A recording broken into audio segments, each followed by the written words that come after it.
은혜 받으려 하나님 말씀은 요한복음 4장 23절 24절입니다. 오늘 성경인데요. 오늘 본문 말씀처럼 신령과 진정. 오늘 제목은 성경입니다. 자, 이제 왜 신령과 진정을 써놨냐면 이게 이스라엘과 사마리아가 예수께서 하나로 뭉쳐버리는 그런 장면을 이제 성경의 파노라마처럼 아브라함부터 이제 시작하려고 생각을 합니다. 아브라함에서 말라기 선지자까지 이렇게 보면요. 예수께서 아브라함을 갈대아 우르에서 부르십니다.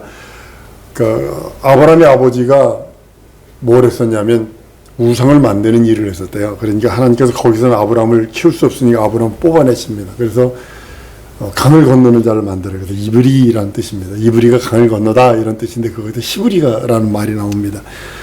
그러니까 아브라함에게 보여주죠. 하나님이 여러분들에게 말씀한 게 뭐죠? 하늘나라 후사로 삼아줄게, 땅 줄게거든요. 여러분에게도 땅 줄게 그랬는데 아브라함에게도 동일하게 하늘에 별과 같이 바닷가에 모래가 많은 자손 주지만 땅 줄게 그리고 언약한 땅을 예약을 하십니다. 그리고 아브라함과 이삭과 야곱이 흉년을 피하여 이제 가솔들을 끌고 이제 애굽으로 들어가죠.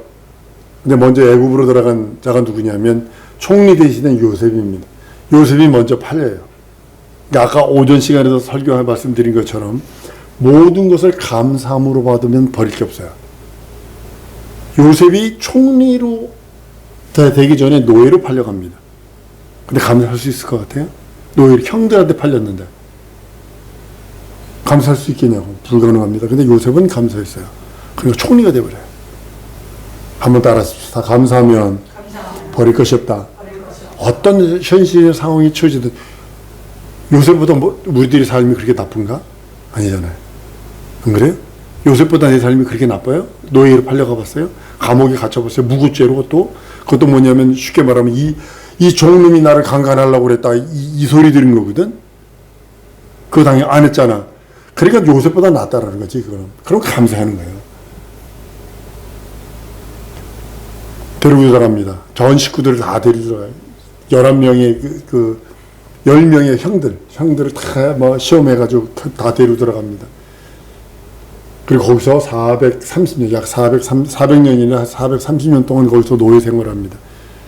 장족만 60만인데 곱하기 보통 4, 5를 하거든요. 4를 하면 2,400만, 5로 하면 300만 정도 되는 큰 민족을 이루어 나옵니다. 한 70명 정도 들어갔는데, 그렇게 됩니다. 근데요, 거기서 잘 먹고 잘 살았으면 과연 출애굽할 수 있을까? 잘 먹고 잘 살았으면 거기서 출애굽할 수 있을까? 절대로 출애굽 못 합니다. 그러니까 바로의 마음을 강박하게 합니다. 그리고 아니 고난 속으로 몰아넣습니다. 애굽을 떠날 계기를 마련하는 거야. 속에서 막 지겨워서 못 살겠다. 이거 노예 생활 이거 도저히 지겨워서 제가 한국 떠난 사람들 많은 사람들 보면 한국에서 막 트라우마가 있는 사람들이 외국으로 이민을 갑니다. 그리고 잘 사는 사람 많아요. LA도 많고 호주에도 많고 캐나다에도 많고 많습니다. 하다못해 필리핀까지 도망간 사람이 있어요. 너무 트라우마가 커서 한국에 못 살겠다 그래서 도망간 사람 그런 케이스입니다. 한국을 떠날 정도면 얼마나 마음에 트라우마가 있겠어요. 선교사 말고요. 애굽을 떠난 그런 거라는데 먼저 노예 벽돌 굽기 모르시 하더니 나중에는 그래도 사람들을 많이 나니까 아들을 낳으면 죽이고 딸을 낳으면 살려라 그런다고요. 일본은 최소한 이러지는 않았다는 거지. 무슨 아시죠? 일본은 최소한 이러지 않았다는 거지. 430년 동안 이렇게 노예 생활하지 않았어요. 우리는 겨우 36년인데 이가 득득 걸리 35년 이가 득득 걸린다고 그러는데 그래도 일본하고는 가위바위보도 지으면 안 돼. 이러잖아요.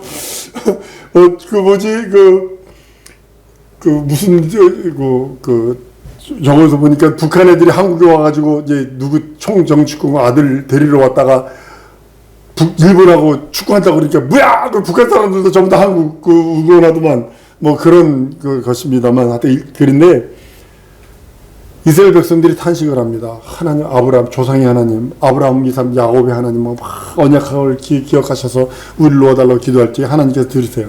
모세를 선택해서 출애굽시키기로 작정을 합니다. 이때부터 이스라엘을 하나님께서 내 백성이라 그래요. 그 전까지는 이스라엘 백성 아니에요. 하나님, 이 아브라함과 이삭과 야곱의 하나님이지. 조상의 하나님이었지. 근데 그때부터 내 백성을 보내라. 바로에게 모세가 당당하게 가서, 모세도 간지 100밖에 나온 사람이에요. 거기서 왕자로 있다 사람 죽이고 도망가서 현상수배에 걸린 놈인데 왔다가 40년 만에 들어갔다고 해가지고 얘기합니다. 내 백성을 버려라. 저들이 광야에서 하나님을 절기를 지킬 거야. 맨 처음에 절기를 지키다 얘기합니다. 그 다음에 내 백성을 보내라. 저희가 광야에서 희생을 드릴 거야. 그 다음에 또 갑니다. 내 백성을 보내라. 저희가 광야에서 하나님을 섬길 거야. 라고 하면서 세 가지를 딱 선언합니다. 쉽게 말하면 절기 지키고 희생을 드리고 절기, 희생, 섬기는 거는 우상이 없는 곳이어야 돼요. 명심하셔야 돼요. 여러분들이 하나님 섬긴다 그러면 절기 지키고 희생을 드리고 섬기는 것은 우상이 없이 해야 되는 거예요. 만약에 절기 지킨다 하면서 마음속에 다른 우상이 있으면 이건 안 된다는 거거든. 그러니까 광야는 아무도 없어요. 바로라고 하는 공중 권세 잡은 자가 없어요. 그러니까 광야로 뽑아내셔서 거기서 절기를 지키고 희생을 드리고 섬기게 만드는 거예요. 10가지 이적을 보이죠. 하나님의 백성은요, 다른 말로는 하나님의 영광의 백성이라는 뜻입니다. 선민. 지금도 이스라엘 민족이 선민이라고 그래가지고 막 아주 되게 교만하죠. 되게 교만하죠, 지금. 근데 여러분 아세요? 이스라엘 민족 중에 25%가 게이 레즈비언인 거 아세요? 지금. 그러니까는 모든 영화 이런데 게이 레즈비언이 이렇게 하는 게 이유가 뭐냐면 그 뒤에 이스라엘 사람들이 돈을 댑니다. 헐리우드는 말할 것도 없고. 선민의식으로 400년 동안 살았던 사람들이 이제 바로의 그 영향력을 벗어나서 툴툴 버리고 이제 떠납니다. 광야에 들어와서 이제 율법을 받죠. 누구도 율법을 범하면 돌로 패죽여까지 하면서 어저께까지 친구에도 율법 범했다고 그냥 돌로 패죽여야 되는 거니까. 그래서 하나님이 이제 통치하심에 대한 질서를 잡아갑니다. 가나안 땅에 들어가자마자 이제 하나님을 점점 사람들이 잊어버려요. 가나안 땅에 여호수아가 33개 부족 중에 30개 부족을 쫓아냅니다. 이 세 부족. 지금까지 옆구리 찌르는, 지금 가자지구, 그 시리아, 이거 전부 다 블레셋, 이 전부 다 그쪽이거든. 이 옆구리 찌르는 가시예요, 지금도. 여호수아가 엄청난 겁니다. 33개 부족 중에 30개를 쫓아냈으니, 이거는, 어마어마한 겁니다. 근데 하나님, 딱 들어가니까 하나님을 잊어버려요. 그때부터 이제 하나님께 사사를 세우세요. 사사를 세워서, 하나님께서 이제 하나님이 하시는 일들을 붙여줍니다. 막 말 안 들으면 이제 블레셋을 세워서 또 두들겨 패게 만들고, 어디를 세워서, 아수를 세워서 또 두들겨 패게 만들고, 또 사사 세워서 회개하고 또 이기게 만들고, 많은 선지자들을 세웁니다. 사무엘은요, 한나의 눈물의 기도로 태어납니다. 평생 기도로 쉬는 죄를 범치 않을 정도로 하나님을 의지하고 하나님만 바라던 사람입니다. 그래서 사무엘 두 아들을 그리지 않았어요. 제사장들 하나님께 제사를 차려놓은 음식을 훔쳐 먹질 않나. 예전에 우리 장로님 아들이요, 지금 목사님 됐습니다만, 예전에 성찬하는 포도주를 했잖아요. 이 앞에다가 소금강경상에다 해놓는다고. 그랬더니 이놈이 들어가가지고 그 포도주를 다 마시고 취해가지고 거기서 펄펄 부어서 잤네. 그래가지고 장로님이 난리가 나가지고 그날 걔 진짜 비 오는 날 먼지나도 두들겨 맞고 얼마나 두들겨 맞았던지. 장로 아들이 성찬한다고 포도주 해놨는데 그걸 다 먹고 누워 자고 있으니 가만히 있겠어, 장로님이. 근데 목사님 됐어요. 그 간증하는 소리 듣고 얼마나 웃었는지 몰라요. 근데 사무엘의 두 아들이요, 그러지 않았어요. 제사장들이 제사 드리려고 하는 거 재물 훔쳐 먹지 않나. 그걸 만류하면 제사장도 두들겨 패지 않나. 뇌물 받고, 그건 세습이었거든요. 뭐냐면 그러니까 사무엘이 선지자를 해요. 그러니까 세습이었는데 뇌물 받고 재판을 그릇되게 하지 않나. 그것도 엘리 아들들도 그러지 않나. 그러니까 밑에 이제 이거 쉽게 말하면 부족마다 누가 있냐면 원로들 있잖아요. 할아버지 최고 대빵들 있어요. 그러니까 보니까 블레셋 보니까 왕이 있는데 잘 돌아가거든. 아시엘에 보니까 왕이 있으니까 잘 돌아가거든. 그러니까 이거 맡길 수 없다. 이제 우리도 왕이 있어야겠어. 당신의 아들들이 당신까지는 그런지 몰라도 당신의 아들들 보셔. 엘리 아들들 보셔. 저렇게 개망나니요. 엘리 아들들은 저기 수종드는 여자들을 강간하질 않나. 그러니까 이건 안 되겠어. 왕을 구하는 거예요. 그러니까 사무엘은 가서 밤이 맞도록 옵니다. 밤이 맞도록 우리 하나님이 사무엘을 위로하세요. 백성이 너를 버린 것이 아니라 나를 버린 것이다. 이렇게 표현을 해요. 이게 무서운 거예요, 이거. 막 사무엘은 눈물의 선지자거든요. 귀도 쉬는 죄를 범치 않겠다 그러고 기도했던 사람인데 표현을 해요. 그러니까 하나님이 그 사무엘을 위로하는 방법이 백성들이 너를 버린 게 아니라 나를 버렸다. 선지자로 이제 하나님과의 중보의 끈을 12지파가 했었는데 어느덧 이제 하나님을 섬기는 것이 이제 눈에 보이지 않은 하나님을 섬기는 부담이 돼요. 그러니까 왕을 찾게 됩니다. 그래서 맨 처음에 뽑힌 자가 사울왕입니다. 이제 사울왕이 잃어버린 당나귀를 찾으려고 나갔다가 사무엘을 만나서 기름 부음 받고 왕이 됩니다. 맨 처음에는요, 진짜 백성들 앞에서는 최고입니다. 백성들 앞에서 사울왕은 최고입니다. 근데 40년이 지나면서 형편없는 존재로 전락해버립니다. 아주 이렇게 형편이 없나? 이렇게까지 전락해버리고 백성 앞에는 훌륭한 왕일 줄 몰라도 하나님의 명령을 듣는 데는 완전히 둔했고 무시했고 깔봤고 그것이 결정적인 사건이 뭐냐면 아멜렉과 전쟁할 때 다 멸해라. 살아있는 건 다 멸해라. 그랬더니요. 이거는요, 양과 소 좋은 게 많거든요. 진짜로 큰 소는요, 인도 와서 큰 소는요, 어깨가 내 머리 위로 올라갑니다. 그렇게 큽니다, 소가. 보편적으로 소가 한 이 정도 된다면, 어깨가 내 머리 위로 올라가요. 그러니까 되게 큰 2m, 한 53m 되는 그런 소들이 있습니다. 인도에 가보니까 있더라고요. 그런 거를 구별해서 바친다고, 그리고 양도 바친다고 그러지, 염소도 바친다고 그랬더니, 하나님은 그것 때문에 사무엘상 15장 22절 23절에 아주 너무 사무엘을 통해서 아주 가슴 아픈 얘기를 합니다. 순종이 제사보다 낫고 듣는 것이 수행의 기름보다 나은지 이는 거룩한 것이 사술의 죄와 같고 완고한 것은 사신 우상에게 전하는 것 같음이라 라고 책망하면서 사울왕을 버려버립니다. 하나님의 말씀을 버린 사울왕이요, 하나님께서도 버려버리시고 사울이 버림받은 후에 하나님께서는 다윗은 내 마음에 합한 자라고 다윗을 선택해버려요. 인정으로 최고의 왕입니다. 이스라엘 역사의 최고의 왕입니다. 하나님이 선택했으니 최고가 될 수밖에 없죠. 이새의 아들 다윗을 보니 내 마음에 합한 자라고 해서 하나님이 기뻐하시고 즐거워하십니다. 이제 사울왕은 사람이 뽑았지만 다윗은 하나님이 뽑으신 왕입니다. 그래서 이스라엘 사람이 사울왕을 지워버렸어요. 지금도 이스라엘 역사에 사울왕을 지워버렸어요. 사울왕이 없는 것처럼 취급합니다. 있는데도 다윗은 하나님을 섬기는 신앙이 최고입니다. 엄청납니다. 그러니까 영혼이 잘 되니까 물건이 붙어요. 그리고 친구가 붙어요. 친구가 붙으니까 물건이 붙어요. 도망갈 때 그 친구들, 쉽게 말하면 고난당할 때 그 친구들이 끝까지 갑니다. 난 그걸 보고서 친구는 이래야 된다.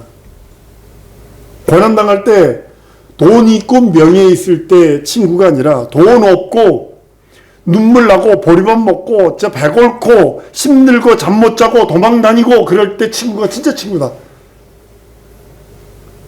다윗이 그거를 지켜나갑니다. 그 다음에 지혜왕 솔로몬이 이제 아주 다윗이 모아놓은 금은 보화로 성전을 지으려고 그랬는데 너는 안 돼. 피 많이 흘린 사람 손으로 성전 지을 수 없어. 그래서 솔로몬이 성전을 지읍니다. 하나님께 영광 돌립니다. 솔로몬이 죽은 다음에 그 아들 르호보암이 왕이 올라요. 이때부터 이제 눈물의 씨앗이 되는 겁니다. 왜냐하면 솔로몬이 말년에 하지 말아야 할 짓을 했어요. 말년에 하지 마. 우상숭배했어요. 말년에. 이것 때문에 찢어져 버리는 거예요. 이것 때문에. 붙이지 못한 그 르호보암이 붙이지 못한, 솔로몬이 못한 일을 만들어서 일을 하려고 이제 쫙 준비를 합니다. 근데 백성들은 지쳤거든. 그거 아니라고 노역해야 되지. 막 너무 힘들거든. 예전에 저거 한 것도 아니고 그 백성들이 나와서 노동력을 대야 되니까 너무 힘드니까 늙은 그 신하들이 그럽니다. 왕이요, 조금 여유를 갖고 하십시다. 왜냐면 지금 백성들 다 지쳤습니다. 이러면 큰일 납니다. 하지 마세요. 그리고 좀 나중에 하는 것이 좀 지혜로울 것 같습니다라고 진언을 합니다. 이야기를 해줍니다. 그리고 3일 때 와라. 3일 후에 와라. 내가 답하겠다. 그래 놓고 르호보암하고 같이 성장한 젊은 신하들이 있어요. 그 신하들한테 얘기를 합니다. 그러냐? 박력 있게 밀어붙여. 우리 아버지 손가락은 우리 아버지 허리는 내 애기 손가락 같이 얇아. 우리 아버지는 채찍으로 했다면 난 전갈로 할 거야. 이제 이렇게 아주 그냥 강력하게 해나갑니다. 그랬더니 젊은 왕이 이래버리니까 아유, 이거 안 되겠다. 포악하게 한다고 그러니까 10개 지파가 내가 너네와 무슨 기업이 있냐? 그리고 10지파가 그냥 사마리아로 도망가 버립니다. 그리고 올라가면서 그냥 올라갔으면 좋은데 건축 감독을 돈을 패죽이고 갑니다. 그리고 예루살렘에는 유다와 베냐민만 남아요. 보세요. 10지파가 사마리아로 가고 유다와 2지파가 남습니다. 그래서 10지파가 갔으니까 이스라엘을 갖고 유다와 베냐민이니까 형이 유다 이런 부족으로 생겨버립니다. 12지파도 이 예루살렘에 대해서 이루기 힘들었는데 이 2지파가 이거 이룬다고 생각을 해보세요. 상상해 가세요. 12지파도 이거 이루기 힘들어가지고 헉헉거렸는데 이 2지파가 이거 이룬다고 생각해 보세요. 한번 따라 하십시다. 힘들어도 주의 일은 성공해야 한다. 왜 그러냐면 지금 역사상 10지파의 흔적을 찾지 못합니다. DNA가 없습니다. 10지파가. 오직 유다와 베냐민 그것만 남아 있습니다. 흔적도 없이 사라집니다.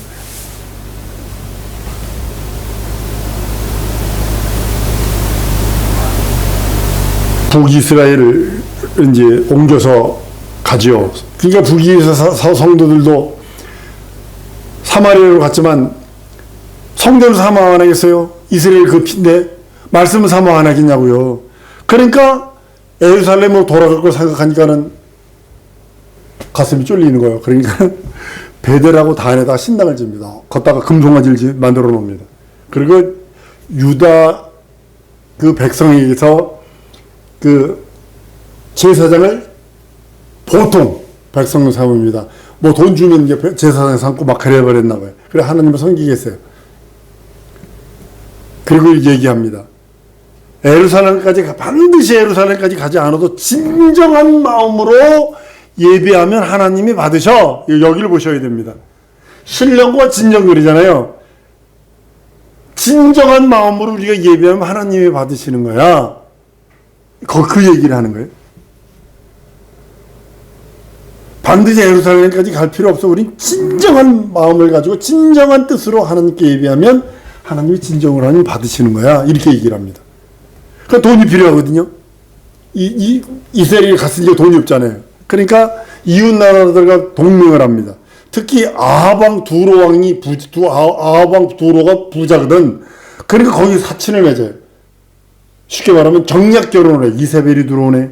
이세벨이 들어오면서 기념 온 것이 아니라 두로 왕이 사유가 됐는데 우상을 가지고 들어옵니다. 아세라와 여신 바알을 신상을 가지고 들어옵니다. 이 계획에도 영적 타락이 되어서 이제 헤어나오지를 못해요. 헤어나오지를 못합니다. 마침내 BC 721년에 시리아에게 완전히 멸절됩니다. 여기가 완전히 멸절돼 버립니다. 예루살렘 성전에도요, 예배는 신령으로 드려야 된다 이렇게 얘기하는 거예요. 이스라엘 백성과 유다와 이거 베냐민 유다 민족 거기서 드리는 예배 예루살렘 중심으로 뭐냐면, 아니야, 예배는 신령으로 예배 드려야 되는 거야. 신령으로 드려야 되는 거야. 신령과 진정이잖아요. 예수께서 오셔서 신령과 진정으로 예배 하나로 딱 묶어버리시는 거예요. 그 요한복음 4장이 그렇게 중요한 이유가 거기 있는 것입니다. 애굽도 이웃 나라의 동맹을 맞아요. 근데 이제 예루살렘도 BC 587년에 바벨론에 완전히 계속이 됩니다. 그 바사제국 고레스 왕이 일어나서 바벨론을 정복하고 유대인들을 고향으로 돌려보냅니다. 고레스 왕이요, 일어나서 바벨론을 정복한 다음에 유대를 고향으로 보낸 것은요, 여러분 70년 만에 있는 긴 세월 동안 종살이 하거든요. 이게 예언이 미리 있었어요. 고레스가 왕이 된다는 것이 예언이 있었어요. 그러니까 고레스가 일어나서 보니까는 내가 이 바벨론을 정복하기 전에 보니까 자기가 왕 될 것을 예언해 놓았거든. 그렇게 이스라엘을 보내버리는 거라. 물론 하나님께서 하시는 거지만요. 근데 이제 예루살렘이 돌아왔어요. 70년 만에 돌아왔다고요. 유대인들이 어떻게 하면 저주의 늪에서 벗어날 수 있을까 고민에 빠집니다. 아니, 선민인데 북쪽 부정 다 망했지, 없어졌지. 이 두 부정이 70년 노예가 이게 말이 안 되나. 학사 에스라나 뭐 히스기야나 뭐 이런 선지자들이 막 고민을 합니다. 첫 번째 원인이 뭐냐 보죠. 11조. 우리가 11조 땡겨 먹었다. 이거 바로 하자. 11조 절대로 땡겨 먹지 말자. 두 번째, 안식일.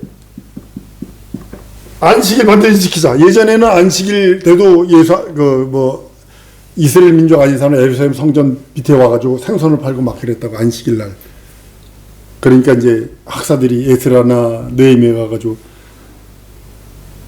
지금 다시 오면 잡는다, 죽인다는 소리거든요. 그러니까 다시는 안 왔다라고 그러는 거예요. 안식일, 지금 이스라엘 가잖아요. 해 진력 되잖아요. 문을 딱 닫아버립니다. 안식일 날. 안식일 때 그러니까 쉽게 말하면 금요일 날 오후 4시나 4시 반 되면 문을 딱 닫아버립니다. 그 다음 날 해 뜰 때까지 안 엽니다. 절대로 안 엽니다. 그때부터 시작되는 거예요. 쭉 24시간이. 세 번째는 하나님의 이름을 망령 때 일컫다. 하나님의 이름. 망령 때 일컫어요. 망령이. 그래서 이때부터 하나님 여호와라는 이름이 묵음이 됩니다. 여호와가 엘샤다이로 바뀌고, 그날 엘샤다 엘로힘으로 바뀌고, 그때부터 바뀌어요. 그리고 그 여호와라는 단어가 있어요. 세 글자.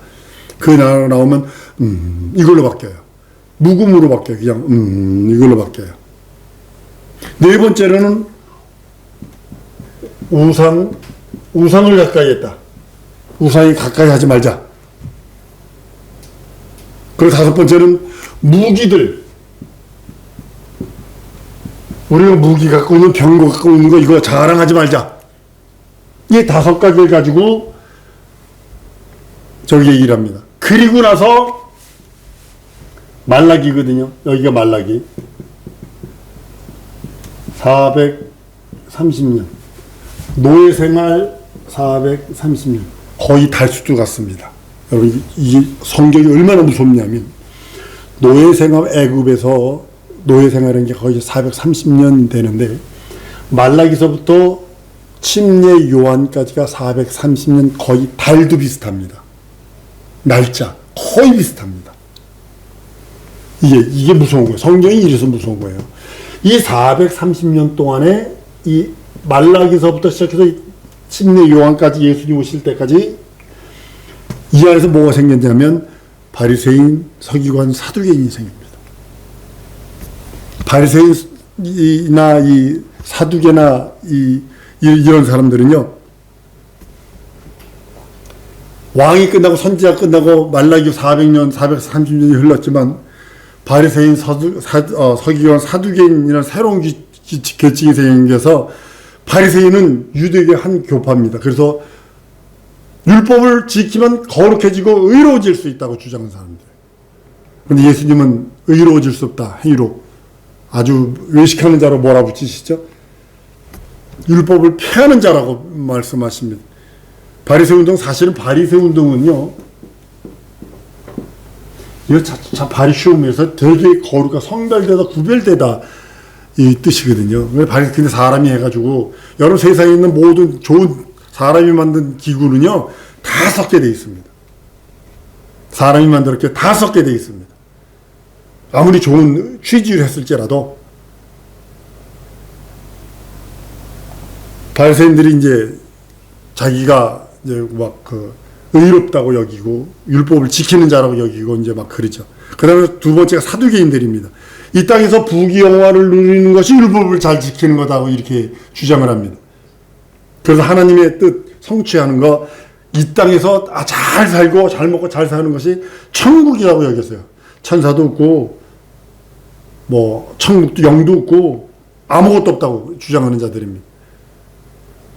영생에 대해서 가르치니까 아주 그냥 이거 가장 소름 돋게 반응했던 사람들이 사두개인인데요. 선한 선생님이 청년이 와가지고 물었고, 선한 선생님, 우리가 무엇을 해야 영생을 얻게? 이 사두개인이거든요. 내가 이 땅에서 내가 구제도 많이 하고 어떻게 하는지 아십니까? 호주머니에다 구멍을 뚫고요. 구멍 뚫고 돈을 가지고 있다가 사람들 많은 데 가서 구멍에서 돈을 딱 떨어뜨려요. 바닥에. 시장 가다가 뚝 떨어져요. 그러면 구멍에서 돈이 떨어지잖아요. 그러면 지나가는 사람이 딱 주워가지고, 어르신 이게 돈 떨어졌습니다. 이러면 그 돈이 네 손에 있는가? 제 손에 있는데요. 자네 것일세. 이러면서 구제했다는 거 아니에요. 아주 천국은 당연하게 자기 거라고 생각을 해서 이제 그 부자 청년이 얘기한 것이 바로 그겁니다. 그 다음에 서기관이거든요. 서기관은 공부를 많이 해요. 아주 서민 출신들인데 공부를 많이 해서 공경을 합니다. 서기관이 해서 그러면 천국에서도 인정해 줄 만큼 그만큼 학식이 많습니다. 근데 이제 너희가 땅에서도 열면 하늘에서 열리고 땅에서도 닫으면 하늘에 닫힌다, 이 말씀 서기관을 두고 한 그런 말이기도 합니다. 그러니까 우리는 성경에서 새로운 예수님이 하신 말 새로운 새 교훈이라고 말씀하셔서 이제는 예수께서 하신 그 놀라운 이적과 표적을 말씀을 합니다. 서기관들이 하는 그런 말과 같지 않고 예수께서 하신 새로운 새 교훈이라고 말씀을 합니다. 예수께서 이제 예수의 시대가 그 다음에 열리는 거예요. 구약 성경, 지금까지 구약 성경 설명한 거고, 전부 다 아브라함부터 설명한 거고, 예수의 새 시대가 오셔서 이 구약의 모든 것이 예수님이시다. 너희가 성경에서 영생을 얻는 성경을 상고하거든요. 이 성경은 내게 대하여 증거한 거라. 거기서 성경 구약 성경입니다. 구약 성경 자체가 예수님에 대한 얘기고, 사마리아 대화를 통해서, 여인의 대화를 통해서 많은 사람들이 얘기합니다. 내 남편 데려와라. 너 5 있었는데, 남편이 5 있었는데 지금 있는 남편도 내 남편 아니다. 이렇게 얘기하죠. 우리 유교적으로 보면 이 창녀죠. 그렇잖아요. 남편 지금까지 6명 있는 거야. 지금도 있는 것은 내 남편 아니라고 그랬으니까. 우리나라에 있어요. 형수취사제 고려시대에 있었어요. 고려시대 때 뭐냐면 형이 후사 없이 죽으면 동생이 형수하고 결혼해서 애 후사를 입고 하는 형수취사제 고려시대 때 있었어요. 근데 그것이 이스라엘 민족이 뭐냐면 계대혼인법이라고 그래서 큰 아들이 결혼해서 아들을 못 낳으면 죽으면 둘째가 들어가게 돼 있고, 둘째가 못 가면 셋째가 되게 있고, 지금 5명이 전부 다 그런데 6명 때도 아들을 못 낳았다는 뜻이에요. 그래도 지금으로서는 이해가 안 되는 거죠. 지금으로서는 말도 안 되는 거지만, 그렇지만 그때는 여자의 의미가 뭐냐면 대를 못 이어주면 저주라고 인정을 했던 때니까 여기 그런 모습을 봅니다. 성경에서 이제 여자가 말합니다. 이 여자가 와가지고요. 아니 유대인 남자가 왜 나한테 물을 달라 그럽니까? 이제 얘기합니다. 내가 생수를 줄 수 있다 그러니까 선지자시군요. 이제 선지자로 봅니다. 예배, 그 다음에 예배 들고 옵니다. 이 산에서도 말고 예루살렘 말고 너희가 아버지께 예배할 때가 오니 바로 이때라 말씀하시고, 열 지파가 사마리아는 진정으로 예배하면 된다 그러고, 이 유다는 신령으로 하면 된다고, 신령으로 해야 된다고 그러니까 둘 다 결과론적으로 예수를 찾는 거예요. 이스라엘 열 지파도 예수 찾은 거고 유다 지파도 예수 찾은 거고, 그래서 신령과 진정으로 예배할 때가 지금이다 라고 말씀하시면서 성전 예배를 고수하다가 신령함으로 지킨 유다도 결국은 예수를 기다리는 것이고, 진정으로 예배를 드려야 된다 해서 한 것도 예수를 기다린 거라고, 그래서 예배는 통일되어 하나로 되어야 된다고 말씀하는 그것을 보게 됩니다. 사랑하는 성도 여러분, 여러분들 이 구약 성경 전체는 예수를 기다리는 거예요. 한번 따라합니다. 구약 성경 전체는 예수를 기다리는 것이다. 우리는 예수를 기다린 것이나 예수께서 이루어 놓으신 모든 공로를 믿고 의지하는 거고, 그래서 우리는 자유되는 권세를 얻었고, 이 사람들은 종이고 구원의 반열도 틀리고 모세도요 첫째 부에 참여할 수 있는 능력은 없습니다. 둘째 부이지. 하늘에서 불을 내렸던 엘리야나 갈랐던 엘리사나 상관없습니다. 이 둘째 부에 참여자들이, 우리는 자녀로서 첫째 부에 참여할 자라고 성경은 말하고 있습니다. 전부 다 예수에 대해서 신령과 부족으로 쫓아나가도 진정으로 했던 그들도 예수 기다린 거고, 진정으로 예루살렘에서 예배드려야 한다는 그들도 예수님 기다린 거고, 동일하게 우리 심령에 예수님이 오셔서 우리의 구주가 되셨으니 이제 우리 기도하십시다. 하나님, 예수의 생명이 내 영혼에 차고 넘치게 해달라고. 구약시대 사람들은 예수를 기다리다 희미하게 보고 즐거워했는데, 우리는 그의 살을 먹고 그의 피를 마신 하나님의 거룩한 자로 한평생 살다 주 앞에 이르기 원하오니, 하나님 예수 나 만나 주시옵소서. 내 영혼의 주인 되시고 내 영혼의 길잡이 되시고 내 영혼에 함께 하시고 내 영혼의 능력 되시고, 지정이 진섭이 사지백체도 하나님이 주장해 달라고, 인도해 달라고 우리 다 같이 통성으로 기도하십니다.